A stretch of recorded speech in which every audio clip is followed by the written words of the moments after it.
Hello， 大家好，今日同大家分享一個紅葱頭醬油雞髀。咁呢個咧係以白切雞嘅形式咧做嘅。我呢度咧雞髀有1公斤，咁有啲紅葱頭啦、豉油、葱同埋薑嘅。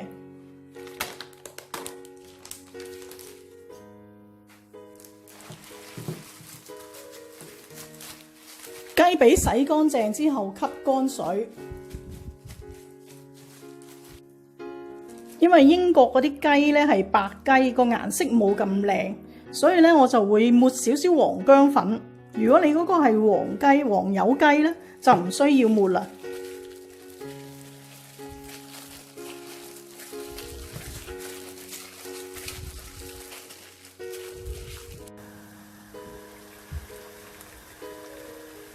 水滾落鑊，咁我哋烚熟嗰啲雞髀先，俾啲薑啦、葱啦。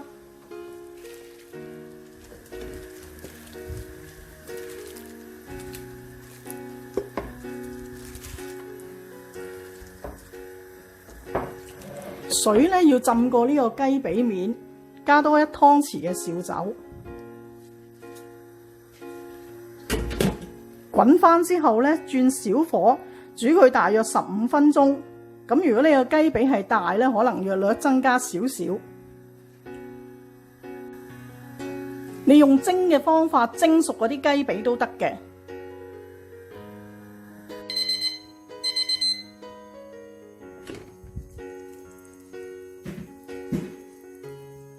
呢個雞髀咧，我就煮咗佢15分鐘，試一試佢熟唔熟。咁響最後嘅地方吉落去，輕易穿透，又冇血水流翻出嚟咧，就係熟噶啦。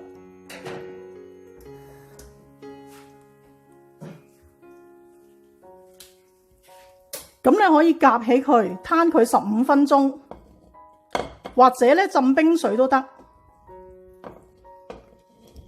預備一個紅葱頭醬，呢個紅葱頭咧，你中意粗啲咧可以切片，如果你喜歡幼啲嘅咧可以切粒。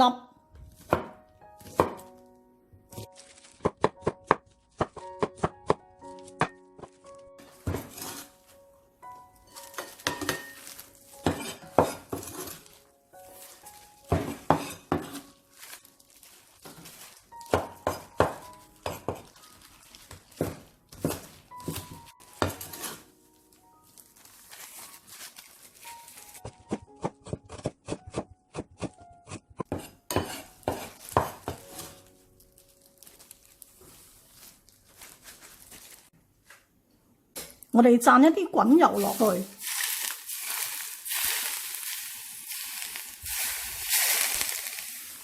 呢個咧咩調味都唔使加，淨係加豉油就得噶啦。你可以將個豉油咧倒落呢個熱嘅 pan 嗰度，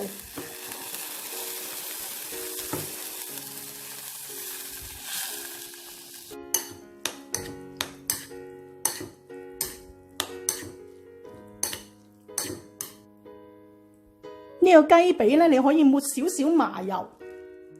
如果唔中意咧，亦都可以唔好落嘅。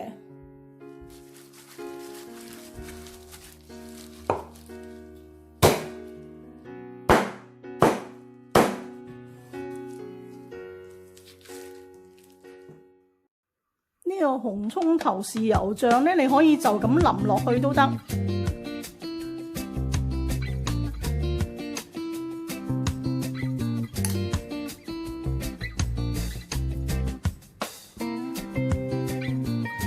或者咧用碟仔另外上都得。